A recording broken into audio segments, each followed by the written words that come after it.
Fish on mga master. Fish on mga master. Oh, dali na. Oh, buta na, lupit talaga.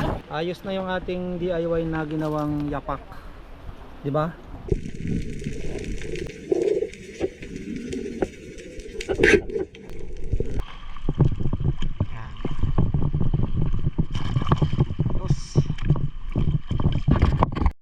Oh, inihaw na natin mga kabayan, oh. Sarap nito. Oh. Pwede na 'yan. Subukan natin kung makakadali ito.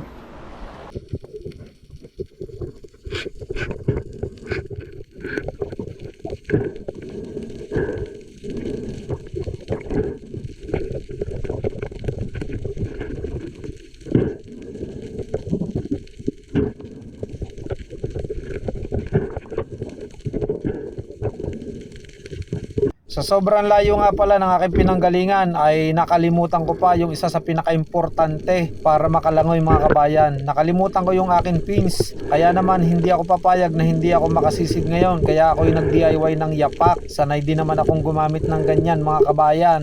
Nag-warm up nga muna pala ako sa mababaw mga kabayan at sinubukan natin tong ginawa nating DIY na yapak kung matibay ba. Dahil sobrang delikado nito mga kabayan dahil yung nakuha kong plywood ay medyo mahuna na, kaya naman sinubukan natin sa mababaw muna. At eto na, nung nakapag warm up na tayo ay sinubukan naman natin dito sa mas malalim. Siguro ay nasa 8 to 10 di pa itong ating sinisisid o nasa 15 to 20 meters to ang aking tansya na lalim nito mga kabayan. At napakalinaw ng tubig mga kabayan. Ang ginawa natin technique dyan para makadrop tayo ay free fall lang tayo mga kabayan para matipid natin yung ating oxygen at makapagtagal tayo dito sa ilalim. At pag drop nga natin dito mga kabayan sa ilalim ay naghanap tayo ng magandang pwesto at eto yung ating nakita. Dito tayo mag-a-ambush at yung lagi nating ginagawa ay nag-fish call para mapalapit yung target natin. At nararamdaman ko mga kabayan na may mga isdang malalaki sa paligid. Ang problema nga lang,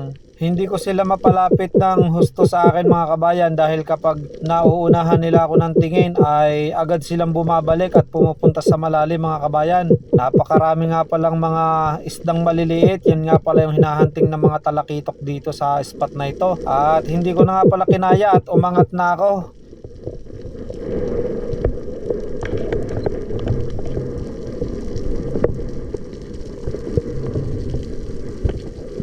Ginamit ko na rin nga pala yung isa kong kamay para ipanlangoy mga kabayan para mas mabilis ako makaangat gawa ng kinakabahan ako sa aking ginawang DIY na yapak. Baka biglang bumigay dahil medyo gatunay yung kanyang tabla. Sinaga ko na lang to mga kabayan. At sa wakas mga kabayan, nakaahon nga rin ang immortal. Ang masaklap lang mga kabayan ay talagang wala tayong nahuling isda dahil wala nagpakita sa atin. Babawi na lang tayo sa next dive natin, pero ang pinaka-importante ay buhay pa rin ang immortal mga kabayan. Abangan nyo nga pala yung aking mahuhuli sa susunod na dive mga kabayan.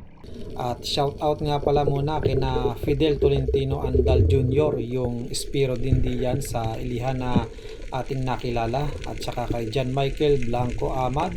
Shout out po sa inyong dalawa. At eto na nga, meron tayong target dito. May pagalagalan talakitok. Siguro ay nasa 10 meters tong ating sinisisid. Napakalinaw ng tubig kaya nakita kaagad natin siya. At agad nating dinarap mga kabayan. At napana nga natin ng napakaganda sa pulyan mga kabayan.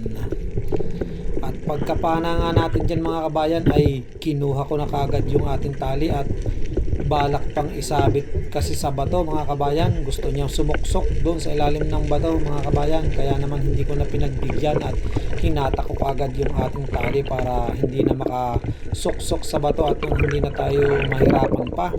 At agad na natin binikbit pangat mga kabayan. Napakaswerte natin mga kabayan at nakahuli yung ating DIY na yapak na ginawa. Kung hindi ako gumawa nito ay baka hindi ako nakasisid at hindi rin tayo makakahuli ng ganitong klase ng isda. isda. Okay na to mga kabayan, ito nga pala ay iihawin namin. Habang hindi pa dumadating yung aking pinalalamob na fins, ay tsinaga ko yung aking DIY na yapak. Swerte talaga mga kabayan at nabiyayaan tayo ng pang-ulam ngayong araw na ito. Good size na rin nga pala ito mga kabayan. Nasa 2 kilot kalahati or 3 kilo. Kaya naman solve na yung aming pang-ulam ngayon mga kabayan. Talakitok. Minsan talaga ay hindi sa ganda o kung gaano kamahal ng iyong gamit. Ang importante ay kung paano mo ito gagamitin ng maayos. Kagaya ng DIY na yapak ko na ginagamit mga kabayan. Fish on mga master. Fish on mga master. Oh, dali na. Oh, buta na, lupit talaga. Oh. Oh, fish on mga master. Oh. Buta na, lupit oh. Huli. Talakito ko. Oh, bilis, bilis. Oh, puta, baka makawala. Baka makawala. Ah, puta na. Malaki to, malaki. Nagalaw pa mga kabayan. Nagalaw pa oh. Nagalaw pa mga kabayan oh. Fish on mga master. Ang lupit ah. Oh, ang galing ah. Huli pala ng pana. Oh. Ayos, nakahuli kami ng isa. Oh. Huwag mo ipakita yung tama at mahahalata. Takpan mo, takpan mo. Ison, oh. Oh, nakadali ka agad. Dali, oh.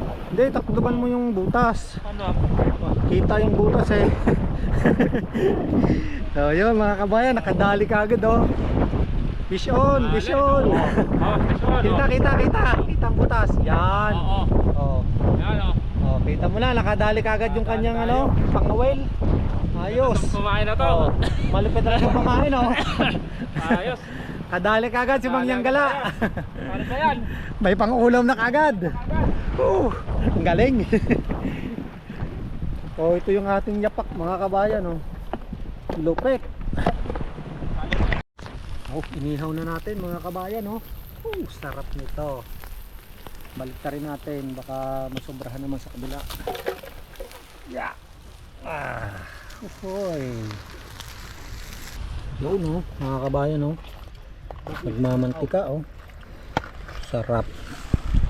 Na tayo mga kabag. Okay nga, luto yung luto. Lutong luto. Daming langaw eh. Pag binit ng langaw, puta, titirahin din natin yan. Salt. So yun lang katapat ng inihaw na talakito. Yung nasa buro tayo, puro tayo bahay, naglilinis. Dito naman tayo dagat. Aba.